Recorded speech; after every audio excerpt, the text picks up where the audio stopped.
This is a story about a family trip to the Grand Canyon. After a grueling and cramped 5-hour car ride, I stumbled out of the car and flat onto the ground, my sister landing right on my back. We groaned as we stood up and wiped the dry, brick-colored dust off our knees.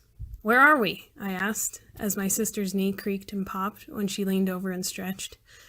My dad replied with a grin and pointed to a sign, reading in a slightly overdramatic voice, "The Grand Canyon!" My sister jumped up and down in delight, while I rolled my eyes. I hoped that our next stop would be at a cool, air-conditioned hotel.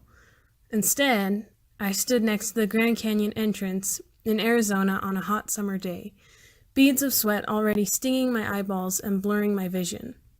We hiked up to the canyon overlook. The irritation and annoyance I exuded was palpable in the air, contrasting my family's jittery excitement. I couldn't understand their fascination with what seemed to me a giant hole in the ground. Upon arrival, the place was so packed with people that the canyon was hardly visible. Cameras flashed continuously from every direction, and several languages were being spoken in conjunction. A man with a French accent, thrust his camera into my chest, repeatedly saying, you take," while pointing at his wife and daughter. After completing this impromptu photo shoot, my family finally made our way to the railing. I merely glanced at the view before I spun around and shot exasperated looks at my sister, who returned them with a playful raspberry. I turned to glimpse the canyon once more when the clouds parted and the sun revealed magnificent colors of the canyon that caught my eye. I drew in a breath as I attempted to absorb the variety of reds, golds, and violets hidden in rocks that were millions of years old. The ruckus and havoc of the overlook fell away, and all that was left was the canyon before me.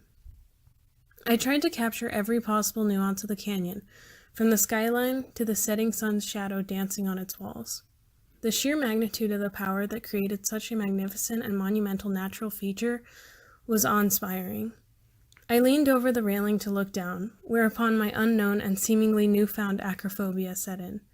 I stepped back, the crunch of the ground beneath my feet drawing me out of the trance the canyon had trapped me in.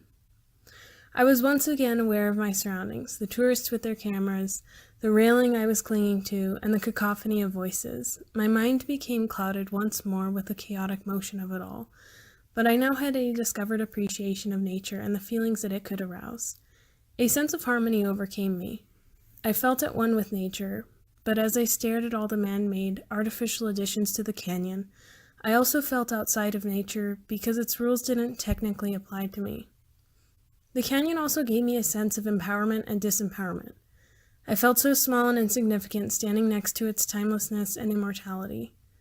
At the same time, I felt the power of the canyon, of the water that had formed it over eons, and of the mesmerizing power its beauty had over me. A sense of disconsolateness overwhelmed me, for I couldn't reconcile these ardent and conflicting feelings.